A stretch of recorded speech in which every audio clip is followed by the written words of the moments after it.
Hello বন্ধুরা, আজকে আমি একটা তালের ক্ষীর করব। তালের ক্ষীর করতে লাগে, তালটাকে প্রথমে ঘষে নিয়ে রস বের করেছি, তারপরে চিনি লাগে, তেজপাতা লাগে, তেমন কিছু লাগে না।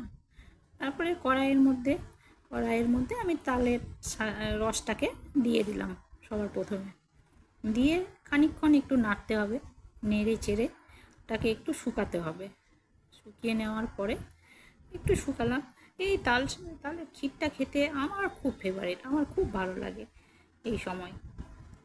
আমি তো প্রায়ই করি, আমার মা করতেন, তো ভালো লাগে। তারপরে চিনি দিলাম, প্রথমে চিনিটাকে দিয়ে নাড়াচাড়া করতে হবে। বেশ কিছুক্ষণ নাড়াচাড়া করব। নাড়াচাড়া করার পরে ওটাকে একটু শুকাতে হবে, শুকিয়ে নেব।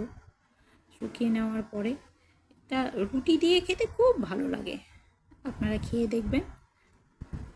রুটি দিয়ে সেই মজা। তারপর এতে তেমন কিছু লাগে না, তেজপাতা আর চিনিটা দিয়ে প্রথমে তালের রসটাকে শুকিয়ে নেব। শুকিয়ে নেওয়ার পরে তারপরে কিছুক্ষণ নাড়াচাড়া করব। নাড়াচাড়া করার পরে একটু দেখব আঠা আঠা হয়ে আসবে, এই যে দেখুন কেমন আঠা আঠা হয়ে আসছে। এটাকে একটু বেশ কিছুক্ষণ জাল দিয়ে শুকাতে হবে।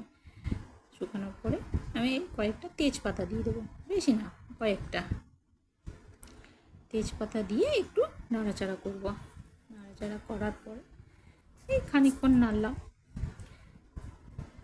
নেড়ে নিয়ে নাড়বো। কিন্তু আজ এত গরমে থাকা যাচ্ছে না, প্রচণ্ড গরম। সেই গরমে অস্থির হয়ে গেলাম।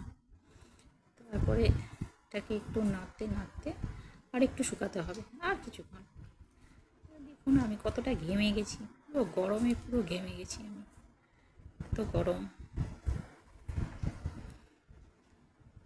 এবার হয়ে গেছে, দেখুন হয়ে গেছে, আঠা আঠা হয়ে গেছে।